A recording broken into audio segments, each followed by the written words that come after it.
श्री गणेश ने अपने गजानन अवतार में ये दैवीय ज्ञान राजा बरण्य को दिया था।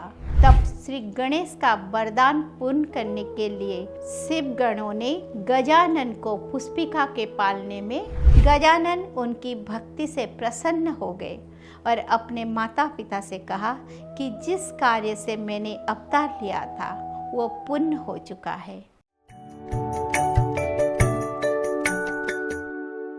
विघ्नेश्वराय वरदाय सूरप्रियाय लंबोदराय सकलाय जगद्दित्याय नागाननाथ श्रुति यज्ञ विभूषिताय गौरीसुताय गणनाथ नमो नमस्ते।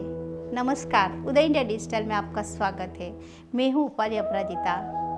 हम सभी महाभारत में श्री कृष्ण द्वारा अर्जुन को दिए गए अद्वितीय ज्ञान अर्थात श्रीमद् भगवद गीता के विषय में तो जानते ही हैं। महाभारत के भीष्म पर्व के आरंभ में ज्ञान का ये अथाह सागर वर्णित है, किंतु क्या आप ये जानते हैं कि श्री गणेश ने भी गीता का ज्ञान दिया था, जो गणेश गीता के नाम से प्रसिद्ध है। इसका वर्णन हमें गणेश पुराण के कृद्ध खंड के अध्याय 138 से 148 में मिलता है। इस ग्रंथ के अनुसार श्री गणेश ने अपने गजानन अवतार में ये दैवीय ज्ञान राजा बरण्य को दिया था।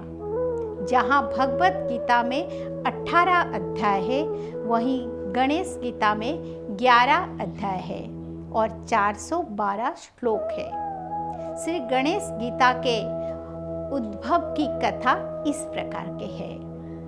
एक बार की बात है, राजा बरण्य और उनके पत्नी पुष्पिका ने श्री गणेश की घोर आराधना कर उन्हें पुत्र के रूप में पाने का वरदान उनसे प्राप्त किया। उसी समय सिंदूरा नाम का एक दैत्य ने त्रिलोक में हाहाकार मचा रखा था। देवताओं ने श्री गणेश से उसके वध का अनुरोध किया।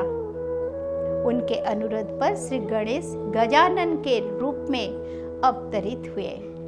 उसी समय राजा बरण्य की पत्नी पुष्पिका ने एक बालक को जन्म दिया, किंतु जब वे प्रसव पीड़ा से मूर्छित पड़ी थी, तब एक राक्षसी उनके पुत्र को उठाकर ले गई।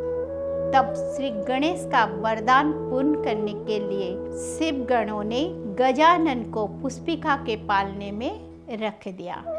इस प्रकार से गणेश को पुत्र के रूप में पाने का वरदान सफल हुआ।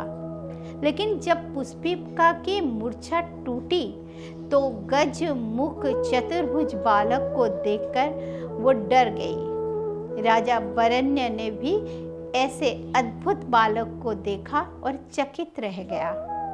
उस समय दोनों उस वरदान को भूल चुके थे जो उन्होंने श्री गणेश से मांगा था, और उन्होंने ये सोचकर कि ये बालक अशुभ लक्षण के साथ पैदा हुआ है, गजानन को वन में छोड़ दिया।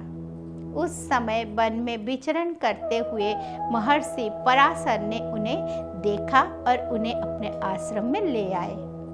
गजानन वहीं बड़े हुए और उन्होंने महर्षि पराशर से ही शिक्षा प्राप्त की। समय आने पर गजानन ने सिंदूरा दैत्य का वध कर सृष्टि को उसके अत्याचार से मुक्त किया। तब जाकर बरण्य और पुष्पिका को ये पता चला कि जिस बालक को उन्होंने त्याग दिया था वो कोई और नहीं, स्वयं श्री गणेश थे। वो दोनों तत्काल उनके पास गए और अपने कृत्य के लिए क्षमा याचना की। गजानन उनकी भक्ति से प्रसन्न हो गए और अपने माता पिता से कहा कि जिस कार्य से मैंने अवतार लिया था वो पूर्ण हो चुका है, इसीलिए मुझे अपने लोक जाने की आज्ञा दे।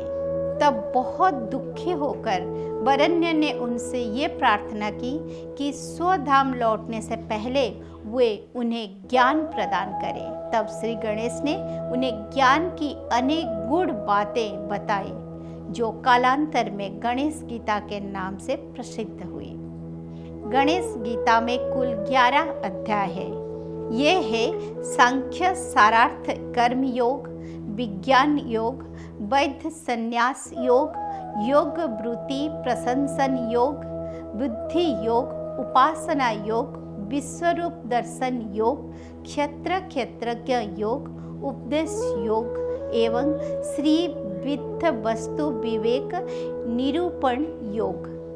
सांख्य सारार्थ योग में गजानन ने राजा बरण्य को शांति का मार्ग बतलाया है।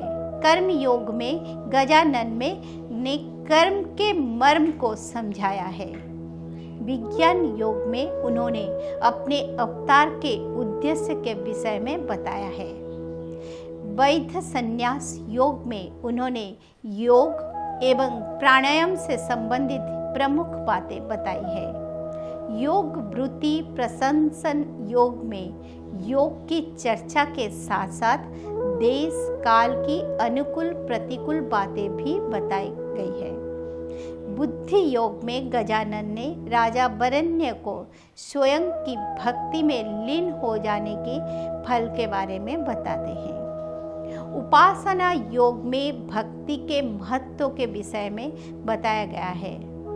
विश्वरूप दर्शन योग में गजानन ने राजा बरण्य को अपना विराट स्वरूप दिखाया है।